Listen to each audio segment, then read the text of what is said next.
नमस्कार. आजचा व्हिडिओ हा माध्यमिक व उच्च माध्यमिक विद्यालयांसाठी महत्त्वाचा विषय आहे. बोर्डाच्या वेबसाईटवरती विद्यार्थ्यांचे अपार आय डी कसे अपडेट करायचे हे या व्हिडिओच्या माध्यमातून समजून घेणार आहोत. तर याची मुदत दिलेली आहे 21 एप्रिल 2025 पर्यंत तुम्ही हे अपार आय डी अपडेट करू शकता. बोर्डाच्या वेबसाईटवरती आल्यानंतर या ठिकाणी पेज स्क्रोल करायचं. खाली स्क्रोल केल्यानंतर इन्स्टिट्यूट लॉग इन दिसत आहे, त्याच्यावरती क्लिक करून घ्यायचं. क्लिक केल्यानंतर याप्रमाणे समोर पेज दिसेल. आपण 12वीच्या विद्यार्थ्यांचे अपार आय डी अपडेट करणार आहे म्हणून मी त्याच्यावरती क्लिक करतो. क्लिक केल्यानंतर या ठिकाणी तुम्हाला तुमच्या विद्यालयाचा युजर आय डी आणि पासवर्ड टाकून लॉग इन करून घ्यायचा आहे. मी लॉग इन केलेलं आहे. डाव्या बाजूच्या पॅनमध्ये ॲप्लिकेशन दिसत आहे, त्या ॲप्लिकेशनवरती क्लिक करायचं आणि सर्वात शेवटचा ऑप्शन अपार आय डी अपडेशन त्याच्यावरती क्लिक करून घ्यायचं. क्लिक केल्यानंतर 12वीच्या विद्यार्थ्यांची लिस्ट समोर ओपन झालेली आहे. त्या विद्यार्थ्यांच्या समोर अपार आय डीचा एक कॉलम आहे, तो त्यामध्ये अपार आय डी अपडेट केलेले नाही आहेत म्हणून ते ब्लँक दिसत आहे. आपण अपडेट केल्यानंतर त्या ठिकाणी अपार आय डी येईल. त्याच्याच पुढं दिसत आहे ॲक्शनचा कॉलम आहे आणि तिथं एडिटचा एक ऑप्शन दिलेला आहे. त्या एडिटवरती क्लिक करून आपण तो विद्यार्थी ओपन करून घेणार आहोत. तर मी विद्यार्थ्याच्या समोर जे एडिट दिलेलं आहे, एडिटचं चिन्ह, त्याच्यावरती क्लिक करतो.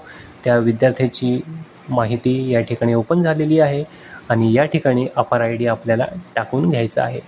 अपार आय डीसाठी आपल्याला UDAS+ लॉग इन करून घ्यावं लागेल आणि तिथून तो कॉपी करून बोर्डाच्या वेबसाईटवरती येऊन तो पेस्ट करावा लागेल.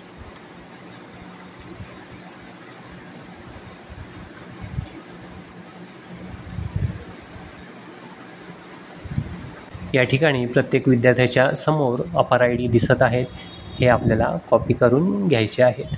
मी एक विद्यार्थी घेतो, त्याच्यासमोरचा जो अपार आय डी आहे तो मी कॉपी करून घेतो आणि बोर्डाच्या वेबसाईटवरती आता यायचं. आल्यानंतर या ठिकाणी Ctrl+V करायचं म्हणजे तो पेस्ट होईल अपार आय डी आणि अपडेटवरती क्लिक करून घ्यायचं.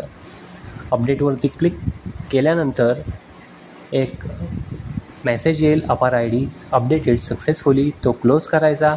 क्लोज केल्यानंतर परत एकदा विद्यार्थ्यांची समोर लिस्ट दिसेल. यातून जो दुसरा विद्यार्थी आहे तो आपण सिलेक्ट करायचा.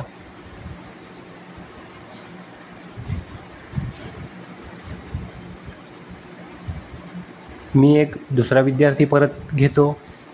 त्याच्यासमोर जे एडिटचं चिन्ह आहे त्या एडिटवरती क्लिक करतो. त्या विद्यार्थ्याची माहिती ओपन होईल आणि अपार आय डीच्या खाली या ठिकाणी आपल्याला अपार आय डी तो पेस्ट करायचा आहे. परत जायचं UDAS+च्या वेबसाईटवरती. इथून तो कॉपी करून घ्यायचा. Ctrl+C करायचं. कॉपी झाला आहे तो. त्याच्यानंतर बोर्डाच्या वेबसाईटवरती यायचं आणि या बॉक्समध्ये Ctrl+V करायचं म्हणजे पेस्ट होईल. परत एकदा चेक करून घ्यायचा सेम अपार आय डी आहे का आणि खात्री झाल्यानंतरच अपडेटवरती क्लिक करून घ्यायचं. मेसेज येईल सक्सेसफुलीचा, तो क्लोज करायचा. क्लोज केल्यानंतर परत एकदा विद्यार्थ्यांची लिस्ट समोर दिसेल. याचप्रमाणे बाकीचे विद्यार्थ्यांचे अपार आय डी हे अपडेट करून घ्यायचे आहेत. तर या व्हिडिओमध्ये इतकंच होतं. आशा करतो व्हिडिओ समजला असेल. व्हिडिओ समजला असेल तर व्हिडिओला लाईक करा, शेअर करा आणि आपल्या चॅनलला सबस्क्राईब करा. धन्यवाद.